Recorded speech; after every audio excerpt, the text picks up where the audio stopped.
What would you do if you witnessed someone being humiliated in public just because of the color of their skin? What if that person was in a wheelchair, unable to defend themselves? Would you stand by and watch, or would you take action? This is a story about courage, injustice, and the power of humanity. But before we dive in, make sure to hit that like button and subscribe to the channel for more gripping stories that will leave you on the edge of your seat. Now, let's get into it. The restaurant was buzzing with the usual lunchtime crowd. The clinking of glasses, the hum of conversations, and the occasional burst of laughter filled the air. But in one corner of the room, a storm was brewing. A storm that would soon shake everyone to their core. "Excuse me, sir," the waiter said, his voice dripping with disdain. "I'm going to have to ask you to leave." The man in the wheelchair, a black man named Marcus, looked up in confusion. "Leave? Why? I just got here. I haven't even ordered yet." The waiter, a tall, pale man with a sneer plastered across his face, crossed his arms. "We don't serve your kind here. You're making the other customers uncomfortable." Marcus's heart sank. He had heard stories like this before, but he never thought it would happen to him. Not here. Not now. He glanced around the room, hoping to find a friendly face, but most of the patrons avoided his gaze. A few even nodded in agreement with the waiter. "I have every right to be here," Marcus said, his voice trembling with a mix of anger and fear. "I'm a paying customer, just like everyone else." The waiter leaned in closer, his breath hot on Marcus's face. "Listen, buddy, I don't care about your rights. You're not welcome here. Now, get out before I call security." Marcus felt a lump form in his throat. He wanted to fight back, to stand up for himself, but he was trapped, both by his wheelchair and by the weight of the situation. He opened his mouth to speak, but no words came out. And then, just as the waiter was about to grab the handles of Marcus's wheelchair, a voice rang out from across the room. "Leave him alone." Everyone turned to see a young woman, no older than 25, standing up from her table. Her name was Emily, and she had been watching the entire scene unfold. Her face was flushed with anger, and her hands were clenched into fists. The waiter glared at her. "This doesn't concern you, miss. Sit down and mind your own business." But Emily wasn't about to back down. She marched over to Marcus's table and stood between him and the waiter. "This is my business. You can't treat people like this. It's wrong, and I'm not going to let you get away with it." The waiter scoffed. "Oh, please. You're just another do-gooder trying to make a scene. Why don't you take your little friend and get out of here before I call the cops?" Emily's eyes narrowed. "Go ahead. Call them. Let's see what they have to say about this." The waiter hesitated for a moment, then pulled out his phone. As he dialed the number, the tension in the room grew thicker. Marcus looked up at Emily, his eyes filled with gratitude. But before he could say anything, the waiter's voice cut through the silence. "Yeah, I need the police at Luigi's on 5th. We've got a situation here." The room erupted into whispers. Some people were shocked, others were angry, but most were just waiting to see what would happen next. Marcus felt a knot tighten in his stomach. He had never been in a situation like this before, and he didn't know how it was going to end. But one thing was certain. This was just the beginning. Now, let's rewind a bit and see how we got here. It was a sunny Tuesday afternoon when Marcus decided to treat himself to lunch at Luigi's, a popular Italian restaurant in the heart of the city. He had been having a rough week, and he thought a good meal might help lift his spirits. As he wheeled himself into the restaurant, he was greeted by the warm aroma of garlic and freshly baked bread. "Table for one, please," Marcus said with a smile. The hostess, a young woman with a friendly demeanor, nodded and led him to a table near the window. Marcus settled in and began to peruse the menu, his mouth watering at the thought of a hearty plate of spaghetti and meatballs. But as he waited for the waiter to take his order, he couldn't help but notice the strange looks he was getting from some of the other customers. At first, he tried to ignore them, chalking it up to curiosity or maybe even pity. But as the minutes ticked by, the stares became more intense, more hostile. Finally, the waiter arrived. But instead of greeting Marcus with a smile, he looked at him with a mixture of disgust and contempt. "Can I help you?" the waiter asked, his tone cold and dismissive. Marcus forced a smile. "Yes, I'd like to order the spaghetti and meatballs," Please? The waiter raised an eyebrow. Are you sure you can afford that? Marcus's smile faltered. Excuse me? The waiter shrugged. I'm just saying, this is a high-end restaurant. We don't exactly cater to your kind. Marcus felt a surge of anger, but he tried to keep his cool. I have money. I can pay for my meal. The waiter smirked. We'll see about that. And with that, he walked away, leaving Marcus feeling humiliated and angry. He wanted to leave, to get out of there as fast as he could, but he didn't want to give the waiter the satisfaction of driving him away. So he stayed, determined to prove that he belonged there just as much as anyone else. But as the minutes turned into an hour, Marcus began to realize that he was fighting a losing battle. The waiter ignored him, refusing to take his order or even acknowledge his presence. The other customers continued to stare, their whispers growing louder and more venomous. And then, just as Marcus was about to give up and leave, the waiter returned. But this time, he wasn't alone. Sir, I'm going to have to ask you to leave, the waiter said, his voice loud enough for everyone in the restaurant to hear.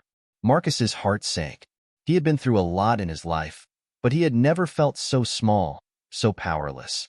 He looked around the room, hoping to find someone, anyone, who would stand up for him. But no one did. No one, that is, until Emily spoke up. And that's where we'll leave it for now. What will happen when the police arrive? Will Marcus get the justice he deserves, or will the waiter's prejudice prevail?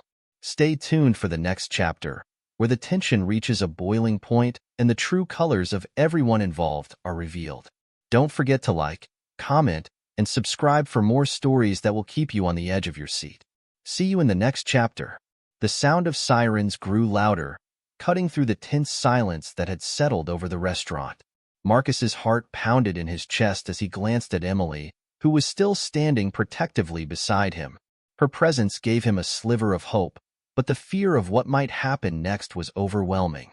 The waiter, now smug and confident, leaned against a nearby table, his arms crossed as if he had already won. The door burst open, and two police officers walked in, their eyes scanning the room. The taller officer, a middle-aged man with a stern expression, approached the waiter. What's the problem here? The waiter pointed at Marcus, his voice dripping with malice. This man is causing a disturbance. He's refusing to leave, and he's making the other customers uncomfortable. Emily stepped forward, her voice steady but firm. That's not true. Marcus hasn't done anything wrong. He's just trying to have lunch, and this waiter is harassing him because of his race. The officer turned to Marcus, his expression unreadable. Is that true, sir? Marcus nodded, his voice barely above a whisper. Yes, officer. I just wanted to order some food, but he's been treating me like I don't belong here. The waiter rolled his eyes. Oh, please. He's just playing the victim. I was trying to keep the peace, and now he's making a scene. The second officer, a younger woman with a kind face, knelt down to Marcus's level. Sir, can you tell us what happened from your perspective? Marcus took a deep breath and recounted the events, from the moment he entered the restaurant to the waiter's blatant disrespect. As he spoke, the room grew quieter, and even the other customers seemed to be listening intently. When Marcus finished, the female officer stood up and turned to the waiter. Is there a reason you refused to serve this man? The waiter hesitated, his confidence wavering. I just thought he might not be able to afford the meal. I was looking out for the restaurant. The taller officer raised an eyebrow. And did you ask him if he could afford it? The waiter shifted uncomfortably. Well, no, but... So you assumed, the officer interrupted. Based on what? His appearance? His race? The waiter's face turned red, and he stammered, trying to come up with an excuse. But before he could say anything, the female officer turned to Marcus. Sir, we're going to make sure you're treated fairly. You have every right to be here, and we won't tolerate any form of discrimination. Marcus felt a wave of relief wash over him, but it was short-lived. The taller officer turned to the waiter. We're going to need to take a statement from you as well. This is a serious matter, and we'll be reporting it to your manager. The waiter's smug expression vanished, replaced by a look of panic. Wait, you can't do that. I was just doing my job. The officer's voice was firm. Your job is to serve customers, not to discriminate against them. Now, come with us. As the officers led the waiter away, the room erupted into murmurs. Some customers looked ashamed, while others seemed angry, not at Marcus, but at the waiter for causing such a scene. Emily sat down next to Marcus, placing a reassuring hand on his shoulder. "Are you okay?" she asked softly. Marcus nodded, though his hands were still trembling. "I think so. Thank you for standing up for me. I don't know what I would have done without you."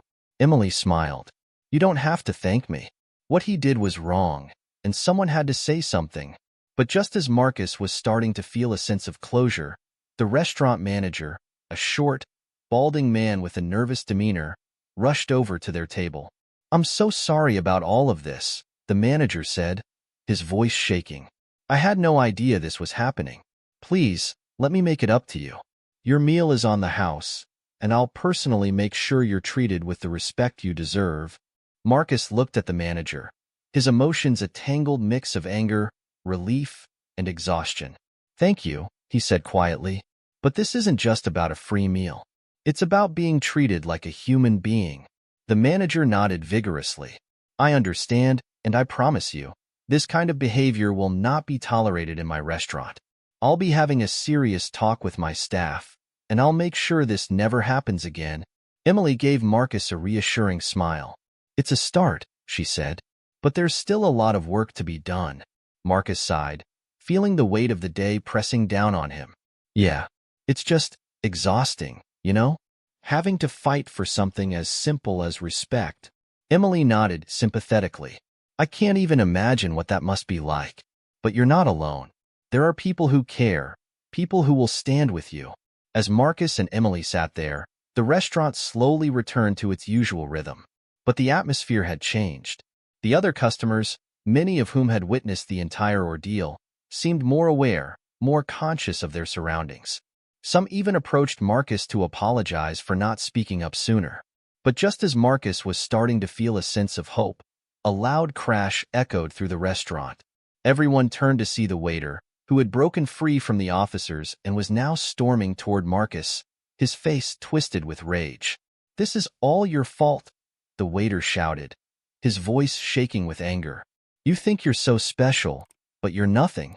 Nothing." The officers quickly intervened, grabbing the waiter and restraining him.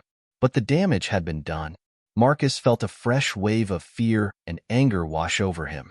He had thought the worst was over, but now he realized that this was far from the end. And that's where we'll leave it for now. What will happen next?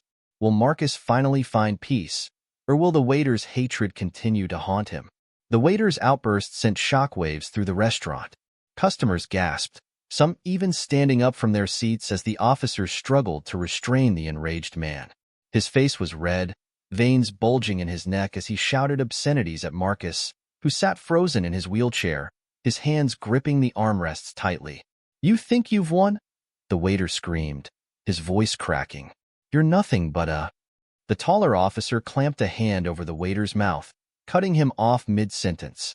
"That's enough," the officer barked, his voice firm and commanding. "You're only making this worse for yourself." The younger officer quickly cuffed the waiter, her movements swift and efficient. "You're under arrest for disorderly conduct and harassment," she said, her tone calm but stern. "You have the right to remain silent. Anything you say can and will be used against you in a court of law." The waiter's eyes widened as the reality of the situation sank in. He stopped struggling, his body going limp as the officers led him away. The restaurant fell into an uneasy silence, the weight of what had just happened hanging heavily in the air. Marcus exhaled shakily, his heart still racing. Emily, who had been sitting beside him, placed a comforting hand on his shoulder. "Are you okay?" she asked, her voice filled with concern. Marcus nodded, though his hands were still trembling. "I think so," he said quietly. I didn't expect it to escalate like that." Emily sighed, her expression a mix of anger and sadness. "Some people just can't handle being called out for their actions. They'd rather lash out than admit they're wrong." The manager, who had been standing nearby, stepped forward, his face pale and apologetic. "Mr. Marcus, I am so sorry about this. I can't believe one of my employees would act this way." I promise you, he will be dealt with immediately. This kind of behavior is completely unacceptable. Marcus looked at the manager, his emotions still raw. Thank you, he said, his voice barely above a whisper. But this isn't just about him. It's about everything. The way people like me are treated every day. It's exhausting. The manager nodded, his expression somber. I understand. And I want you to know that this restaurant stands against discrimination in any form. I'll be holding a staff meeting first thing tomorrow to address this issue and ensure it never happens again. Emily gave the manager a small, appreciative smile. That's a good start, she said. But it's going to take more than just one meeting to fix a problem this deep. The manager nodded again, his face serious. You're absolutely right. And I'm committed to making real changes, starting with ensuring that Mr. Marcus is treated with the respect and dignity he deserves. Marcus managed a small smile, though his heart still felt heavy. I appreciate that, he said. But right now, I just want to go home. The manager quickly stepped aside. Of course, of course. Let me get your meal packed up for you, on the house. And please, if there's anything else I can do, don't hesitate to let me know. As the manager hurried off to the kitchen, Emily turned to Marcus. Do you want me to walk you out? She asked gently. Marcus nodded. Yeah, that would be nice. Thank you. The two of them made their way to the exit, the eyes of the other customers following them. Some looked sympathetic, others ashamed. But no one said a word. As they stepped outside, the cool evening air was a welcome relief after the tension inside the restaurant. Do you have someone who can pick you up?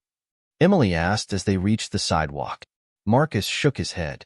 No, I usually take the bus, but I think I'll call a cab tonight. I just want to get home as quickly as possible. Emily nodded. That's probably a good idea. Let me wait with you until it gets here. Marcus smiled gratefully. You've already done so much for me. I don't want to take up any more of your time. Emily shook her head.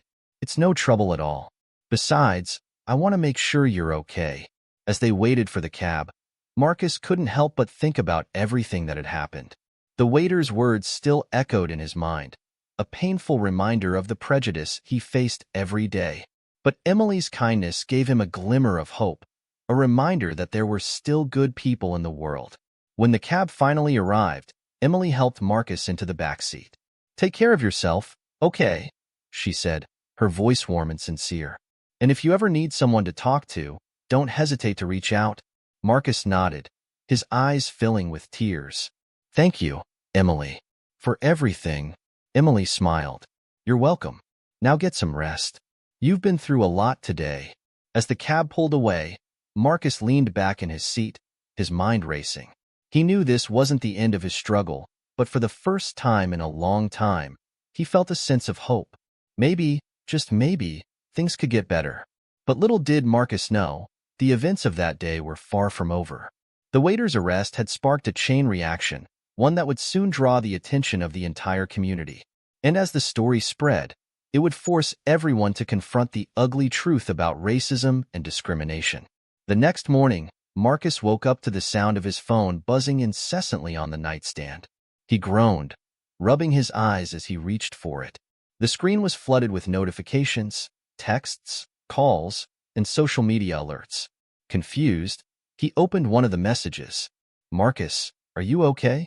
I just saw the video. Dude, you're all over the news. That waiter got what he deserved. Stay strong, man. We're with you. Marcus's heart skipped a beat. Video? News? He quickly opened his social media and was stunned to see his name trending. A video of the incident at the restaurant had gone viral overnight. It had been recorded by one of the customers and posted online with the caption, "Racist waiter humiliates black man in wheelchair. What happens next will shock you." The video had already amassed millions of views, and the comments were pouring in by the thousands. People were outraged, expressing their support for Marcus and condemning the waiter's actions. But there were also a few hateful comments, defending the waiter and attacking Marcus. He felt a lump form in his throat as he scrolled through the messages, his emotions a tangled mix of relief, anxiety, and fear. Before he could process what was happening, his phone rang. It was an unknown number. Hesitantly, he answered. Hello? Hi. Is this Marcus Johnson? A woman's voice asked. Yes, this is he. Marcus, my name is Sarah Collins. I'm a reporter with the Daily Chronicle. I'd love to interview you about what happened at Luigi's yesterday. Would you be willing to speak with me?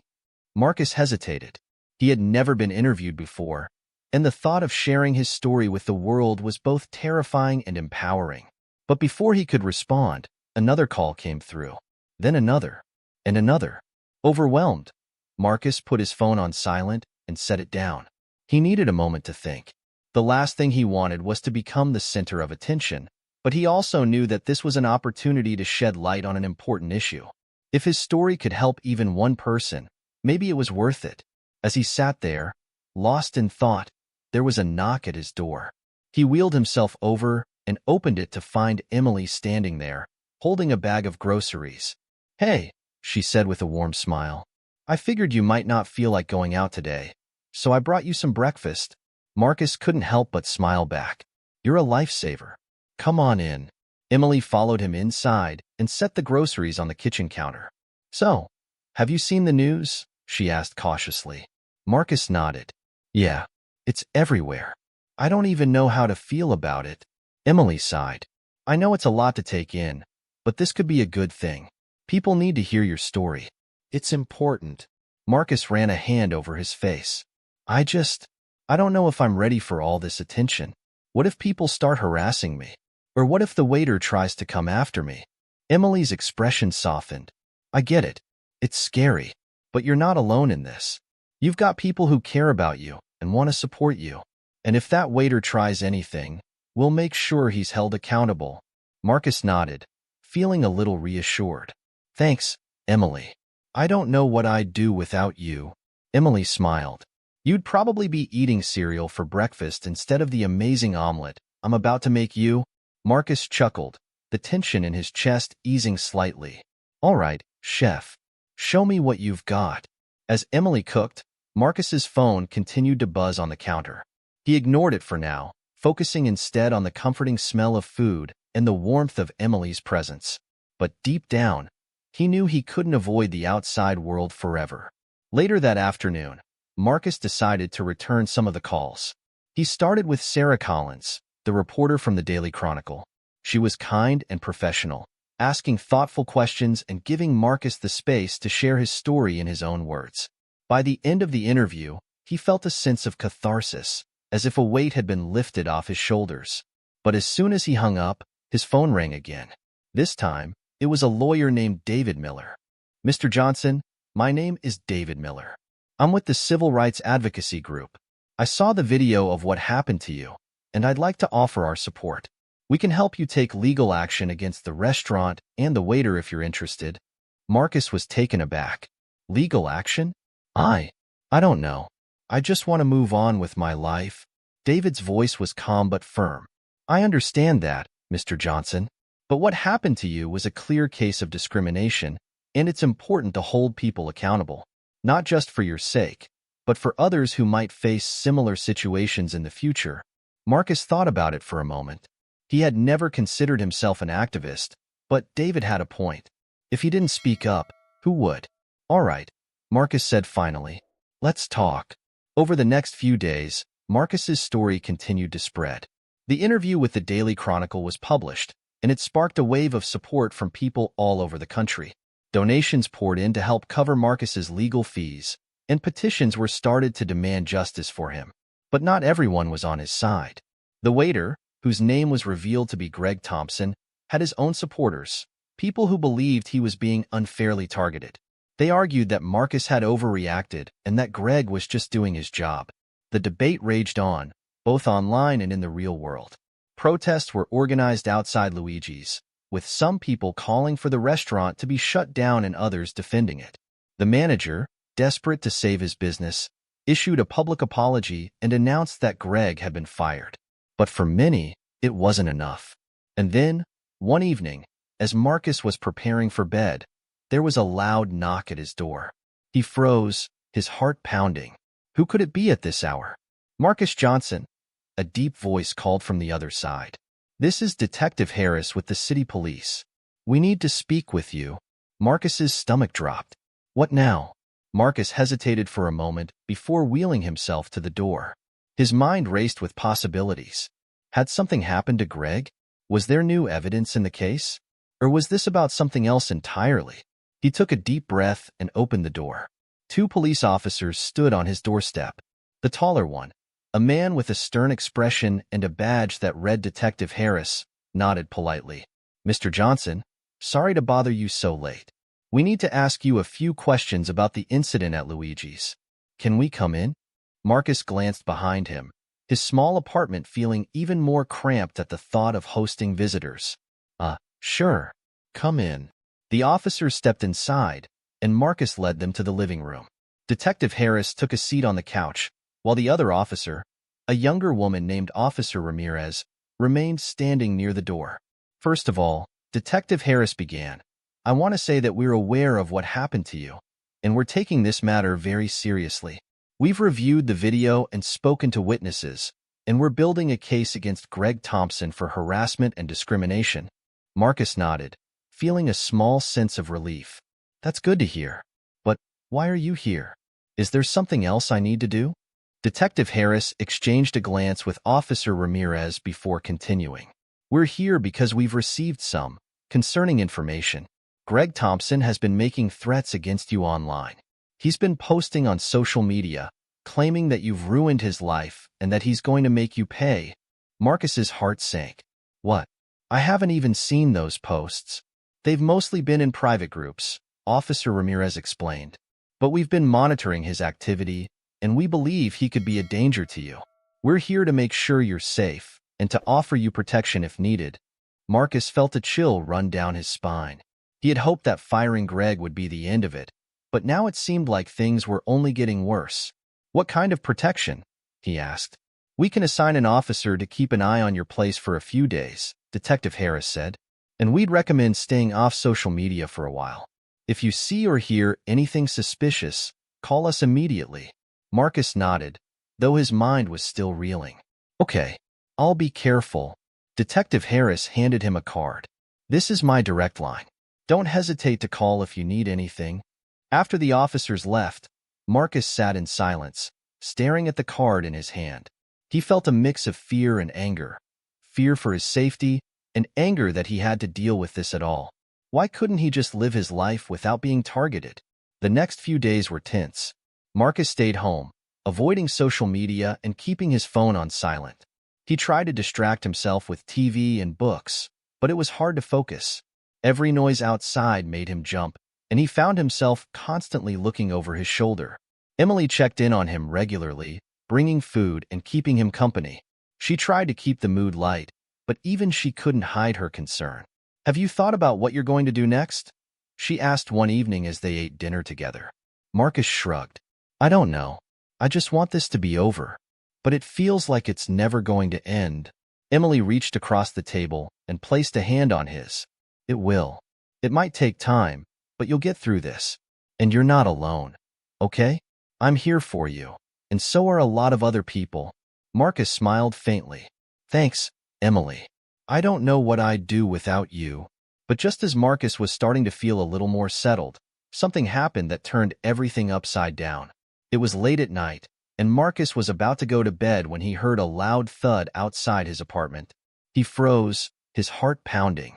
Was it just his imagination, or had someone been out there? He wheeled himself to the window and peeked through the blinds. At first, he didn't see anything. But then, he noticed something on the ground near the sidewalk.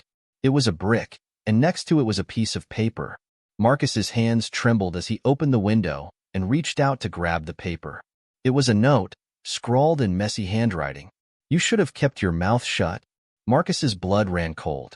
He quickly closed the window and locked it, his mind racing. Was this Greg's doing? Or was it someone else? He grabbed his phone and dialed Detective Harris's number. "Harris," the detective answered after a few rings. "It's Marcus Johnson," Marcus said, his voice shaking. "Someone just threw a brick at my window. There was a note. It said I should have kept my mouth shut." There was a pause on the other end of the line. "Stay where you are. We're sending a unit over right now." Within minutes, 2 police officers arrived at Marcus's apartment. They examined the brick and the note, taking photos and asking Marcus questions about what he had seen and heard. But there wasn't much to go on. The street had been empty, and there were no witnesses. "We'll increase patrols in the area," one of the officers assured him, "and we'll see if we can pull any security footage from nearby buildings." Marcus nodded, though he felt far from reassured. As the officers left, he sat in his living room, staring at the brick on his coffee table. It felt like a symbol of everything he was up against, a reminder that no matter how hard he fought, there would always be people who wanted to tear him down. The days following the brick incident were a blur for Marcus. He barely slept, jumping at every sound and constantly checking his windows and doors. The police increased their patrols around his apartment, but it did little to ease his anxiety. He felt like a prisoner in his own home, trapped by fear and uncertainty. Emily continued to visit, bringing groceries and offering her support. She tried to keep his spirits up, but even she could see the toll the situation was taking on him. "You can't live like this, Marcus," she said one afternoon as they sat in his living room. "You need to take back control. Maybe it's time to think about moving somewhere safer, even if it's just for a little while." Marcus sighed, running a hand over his face. "I don't know, Emily. This is my home. I shouldn't have to run away because of some coward throwing bricks." Emily nodded sympathetically. "I get that, but your safety comes first. And if staying here is making you miserable, maybe it's worth considering other options." Marcus didn't respond right away. He knew Emily was right, but the thought of leaving felt like giving up. Still, he couldn't keep living in fear. He needed to do something. Later that evening, Marcus received a call from David Miller, the lawyer from the civil rights advocacy group. "Marcus, I just wanted to check in and see how you're holding up," David said, his tone warm and professional. "I've been better," Marcus admitted. "Someone threw a brick through my window the other night. It had a threatening note attached." David's voice grew serious. "I'm sorry to hear that. Have the police made any progress in finding out who's behind it?" "Not yet," Marcus said. "They're increasing patrols, but that's about it." David sighed. "Listen, Marcus, I know this is a lot to deal with, but we're making progress on the legal front. We've filed a lawsuit against Luigi's and Greg Thompson for discrimination and emotional distress. The media attention has been overwhelming, but it's also putting pressure on them to take responsibility." Marcus felt a flicker of hope. "That's good to hear. But what about the threats? I don't feel safe here anymore." "I understand," David said. "We can look into getting you a restraining order against Greg, and we can also explore options for relocating you temporarily. Your safety is our top priority." Marcus nodded, even though David couldn't see him. "Thanks, David. I appreciate everything you're doing." "Of course," David said. "We're in this together. I'll keep you updated as things progress." The next morning, Marcus woke up to another flood of notifications on his phone. His story had continued to gain traction, and people from all over the country were reaching out to offer their support. Some even shared their own experiences with discrimination, thanking Marcus for speaking out. But amidst the messages of encouragement, there were also more threats. Anonymous accounts sent him hateful messages, calling him names and warning him to watch his back. Marcus tried to ignore them, but they weighed heavily on his mind. As he scrolled through his phone, he noticed a message from a woman named Lisa Carter. She introduced herself as a community organizer and invited Marcus to speak at an upcoming rally against racism and discrimination. "Your story has inspired so many people," Lisa wrote. "We'd be honored to have you share your experience and help us push for change." Marcus stared at the message, his heart pounding. The idea of speaking in front of a crowd was terrifying, but it also felt like an opportunity to turn his pain into something meaningful. He thought about what Emily had said, about taking back control. Maybe this was his chance to do just that. That afternoon, Marcus met with Lisa at a local coffee shop. She was a tall, confident woman with a warm smile and a firm handshake. "Thank you for coming," she said as they sat down. "I know this is a difficult time for you, but your voice is so important. People need to hear your story." Marcus nodded, feeling a mix of nerves and determination. "I want to help, but I've never done anything like this before. I don't even know what I'd say." Lisa smiled reassuringly. "You don't have to be a professional speaker. Just be honest. Talk about what happened to you, and how it made you feel. That's what people will connect with.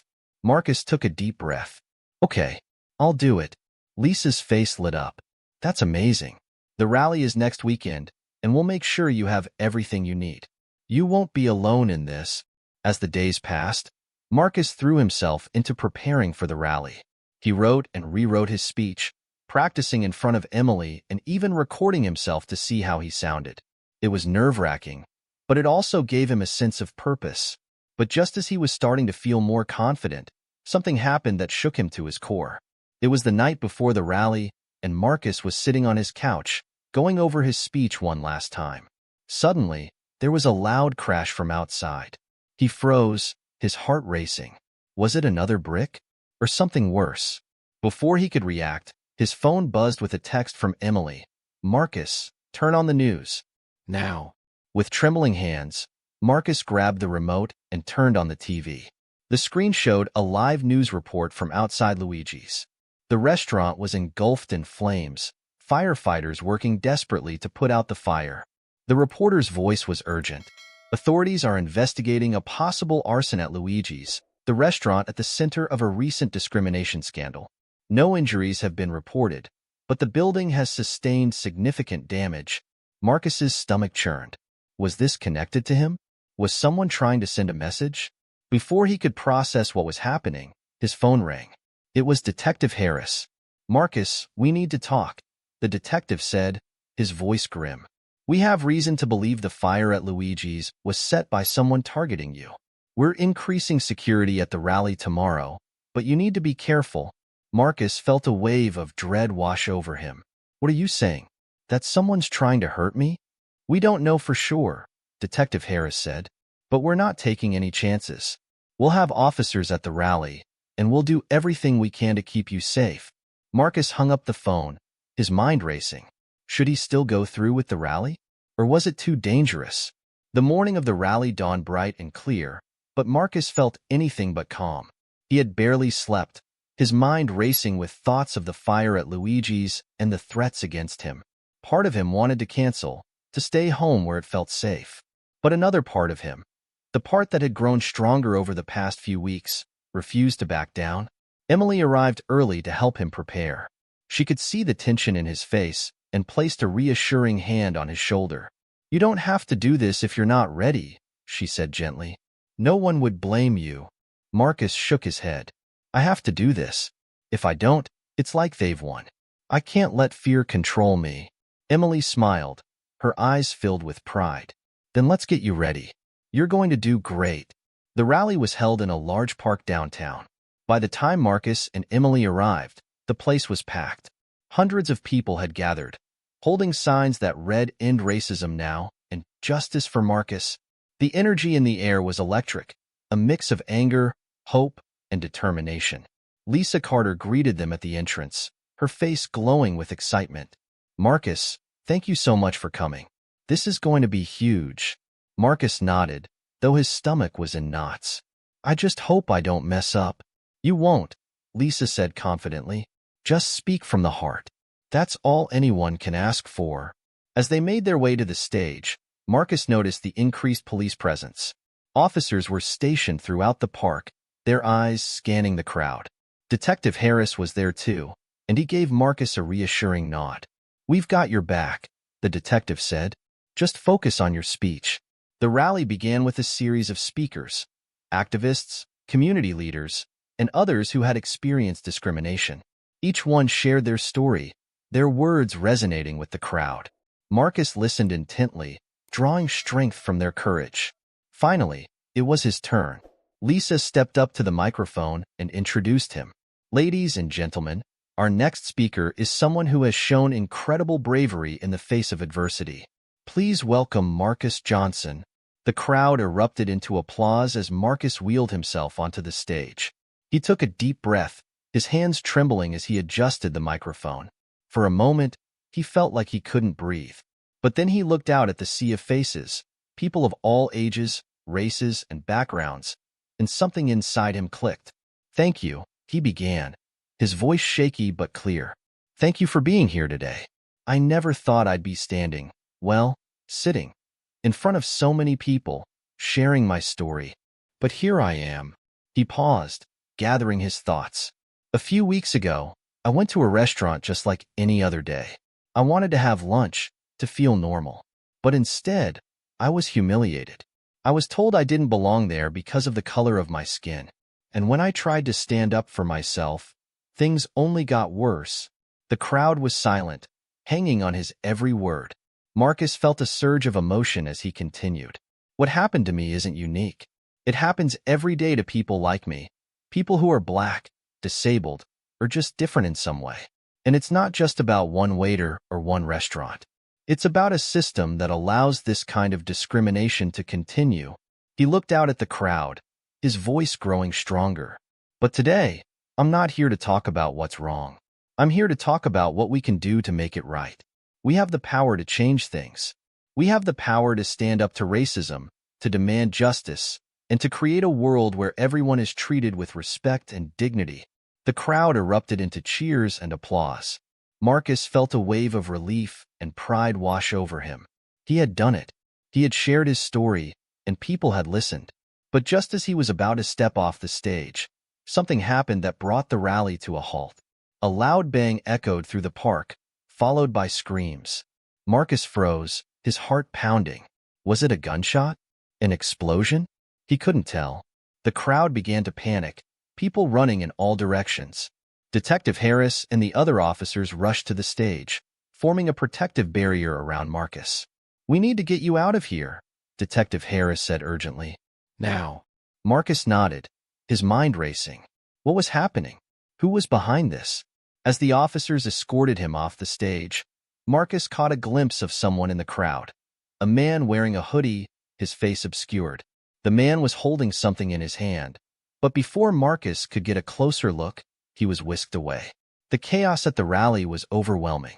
People screamed and ran in every direction, their faces filled with fear. Marcus was quickly escorted to a nearby police van, his heart pounding as he tried to process what had just happened. Emily was right beside him, her face pale but determined. "What's going on?" Marcus asked, his voice shaking.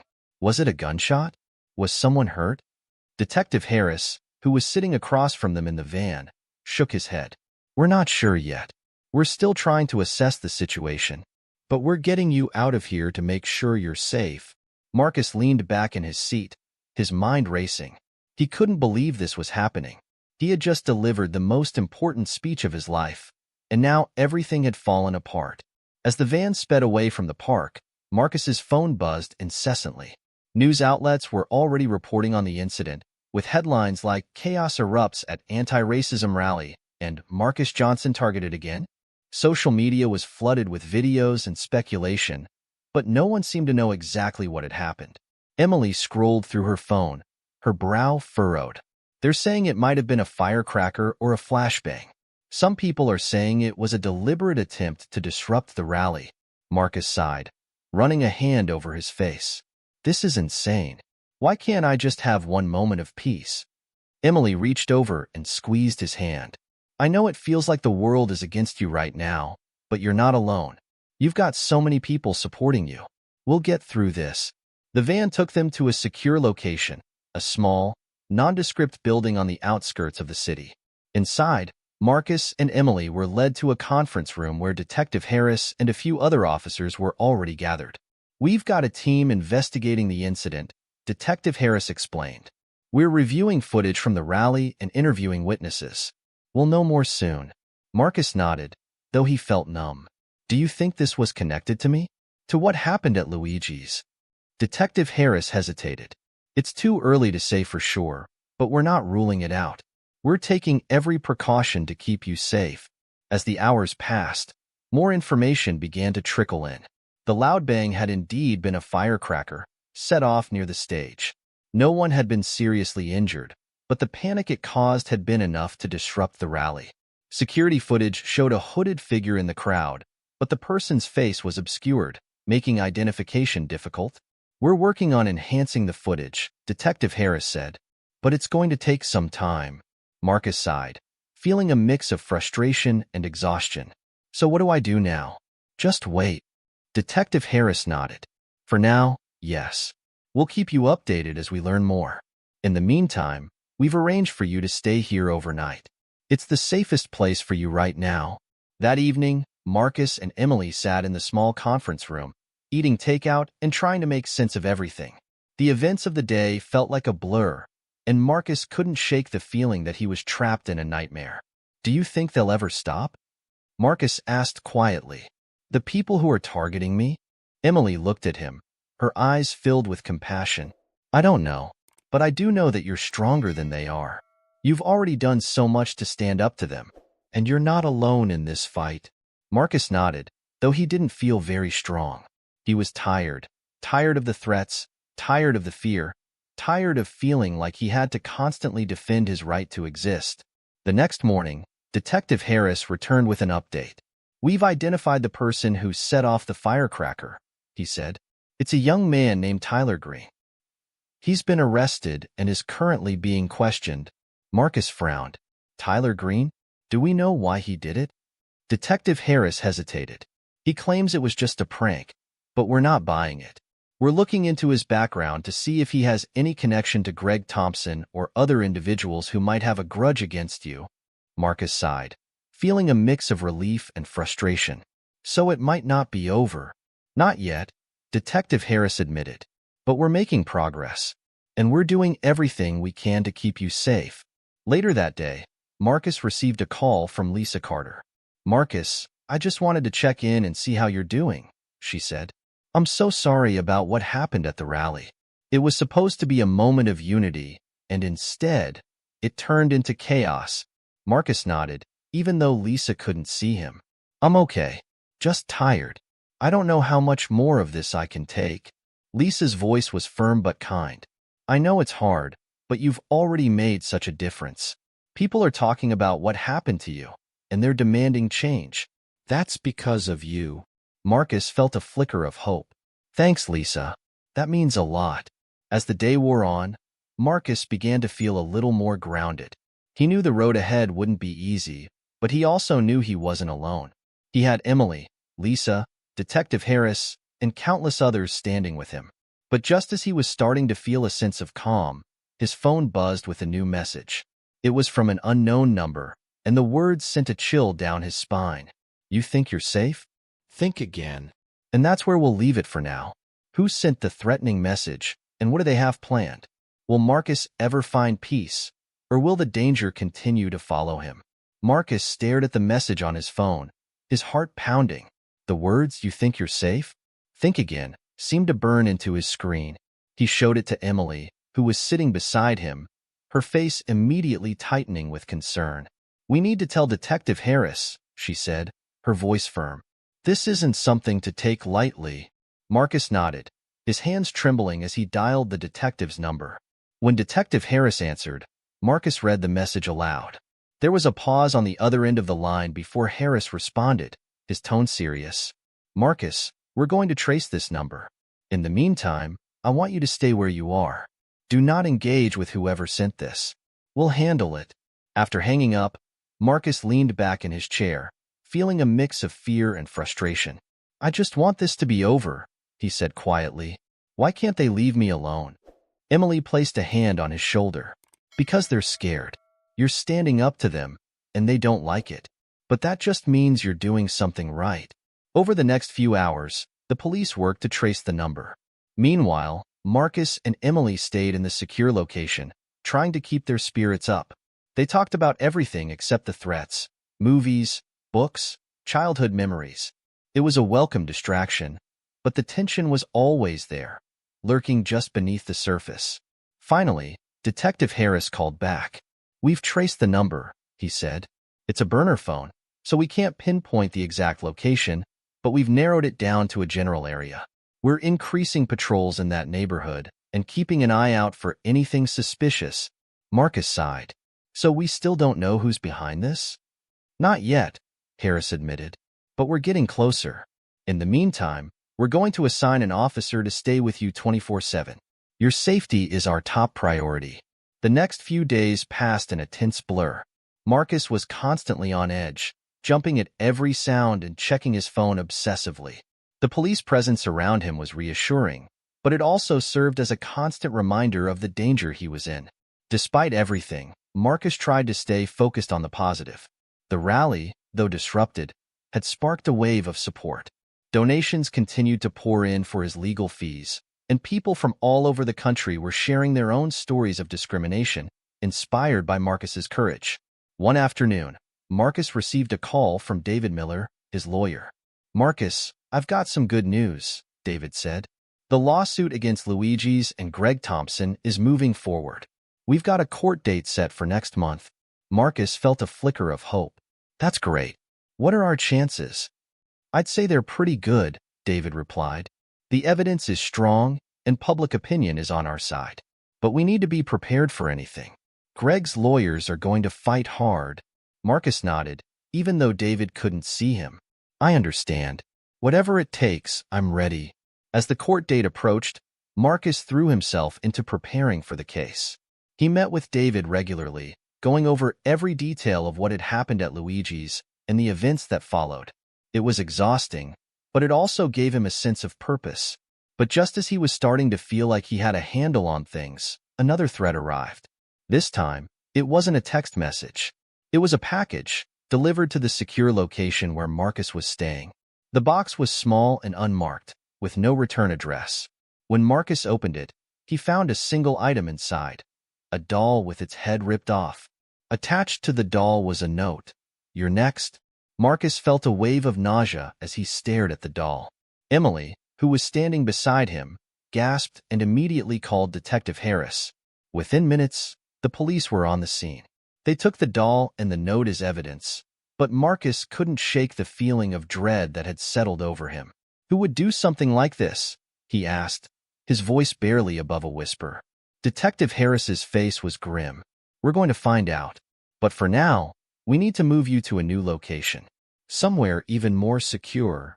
That evening, Marcus and Emily were taken to a safe house in a remote area outside the city. The place was small but comfortable, with round-the-clock security. Marcus knew it was for his own safety, but it also felt like another prison. As he sat on the couch, staring at the blank TV screen, Emily sat down beside him. "You're doing the right thing," she said softly. "You're standing up for yourself and for everyone who's ever been treated unfairly. That's not easy, but it's important." Marcus nodded, though he felt anything but strong. "I just wish I knew when this would end." Emily squeezed his hand. "It will. And when it does, you'll look back and know that you made a difference." The next morning, Detective Harris arrived with an update. "We've identified a suspect in the threats against you," he said. "It's someone connected to Greg Thompson, a friend of his named Jake Reynolds. We're bringing him in for questioning." Marcus felt a mix of relief and anger. "So Greg's behind this after all?" "It looks that way," Harris said. "But we're still gathering evidence. In the meantime, we're going to keep you here until we're sure it's safe." As the days passed, Marcus tried to stay focused on the upcoming court case. He knew it was his chance to hold Greg accountable, not just for what had happened at Luigi's, but for everything that had followed. But the threats had taken a toll. He was constantly on edge, his nerves frayed. Even the smallest noise could send him into a panic. And then, one evening, as Marcus was sitting in the safe house, his phone buzzed with a new message. It was from Detective Harris. "We've got him. Jake Reynolds confessed. It's over." Marcus read Detective Harris's message over and over, his hands trembling. "We've got him. Jake Reynolds confessed. It's over." The words felt surreal, like a dream he was afraid to believe in. He looked up at Emily, who was sitting across from him, her eyes wide with anticipation. "They got him," Marcus said, his voice barely above a whisper. "Jake Reynolds confessed. It's over." Emily's face lit up with relief. "Oh my God, Marcus. That's amazing." She rushed over and hugged him tightly. "You did it. You stood up to them and you won." Marcus hugged her back, but his mind was still racing. Was it really over? Could he finally breathe again? Detective Harris arrived at the safe house later that evening to explain everything. Jake Reynolds was Greg Thompson's best friend, he said. He admitted to sending the threats and setting off the firecracker at the rally. He also confessed to throwing the brick through your window and leaving the doll. He said Greg put him up to it, but we're still investigating Greg's involvement. Marcus nodded, feeling a mix of emotions: relief, anger, and exhaustion. What happens now? Jake's been arrested and charged with harassment, making threats, and vandalism, Harris explained. Greg's already facing charges for discrimination, and we're looking into whether he can be tied to the threats as well. As for you, you're safe now. You can go home. Marcus let out a long breath, the weight on his shoulders finally lifting. Thank you, Detective, for everything. Harris smiled. You're welcome. You've been through a lot, but you handled it with incredible strength. I hope you know how much of an impact you've made. The next day, Marcus and Emily returned to his apartment. It felt strange to be back after everything that had happened, but it also felt like a new beginning. The police had increased security in the area, and Marcus knew he could call them anytime if he felt unsafe. As he wheeled himself through the door, he noticed something on the kitchen table, a stack of letters and packages. Emily picked one up and read the return address. These are from people who've been following your story, she said. They're messages of support. Marcus opened one of the letters, his eyes filling with tears as he read the words. Thank you for standing up for what's right. You've inspired me to speak out against injustice too. He opened another, and then another. Each one was filled with kindness, encouragement, and gratitude. For the first time in weeks, Marcus felt a sense of hope, not just for himself, but for the world. A few days later, Marcus attended the court hearing for Greg Thompson and Luigi's. The courtroom was packed with supporters, many of whom had been inspired by Marcus's story. As he sat in the front row, he felt a mix of nerves and determination. The evidence against Greg was overwhelming. The video of the incident at Luigi's, the testimony of witnesses, and Jake Reynolds' confession all painted a clear picture of discrimination and harassment. The judge ruled in Marcus's favor, ordering Greg to pay damages and banning him from working in the service industry. Luigi's was also fined and required to implement anti-discrimination training for all staff. As the judge announced the verdict, Marcus felt a wave of relief and vindication. It wasn't just a victory for him. It was a victory for everyone who had ever been treated unfairly. After the hearing, Marcus was surrounded by reporters and supporters. He stood at the podium, his voice steady and strong as he addressed the crowd. This isn't just about me, he said. It's about all of us. It's about standing up to injustice, no matter how hard it is. It's about creating a world where everyone is treated with respect and dignity. We've taken a step forward today, but there's still a lot of work to be done. Let's keep fighting together. The crowd erupted into applause, their cheers echoing through the courthouse. Marcus felt a sense of pride and purpose that he had never felt before. He had turned his pain into power, and he knew that his story would inspire others to do the same. That evening, Marcus sat on his couch, surrounded by the letters of support. Emily was beside him, her head resting on his shoulder. For the first time in a long time, he felt at peace. What's next for you? Emily asked, her voice soft. Marcus smiled. I don't know, but whatever it is, I'm ready. I've been through hell, but I came out stronger, and I'm not going to let anyone take that away from me. Emily squeezed his hand. I'm proud of you, Marcus. You've changed so many lives, including mine. Marcus looked at her, his heart full. Thank you, Emily, for everything. I couldn't have done this without you. And so, Marcus's journey came to an end, but it was also a new beginning. He had faced hatred and fear, but he had also found love, courage, and hope. His story was a reminder that even in the darkest times, there is always light, and that light can guide us to a better tomorrow. Thank you for joining us on this journey. If you enjoyed this story, don't forget to like, comment, and subscribe for more inspiring tales of resilience and hope. Until next time, stay strong, stay kind, and keep fighting for what's right.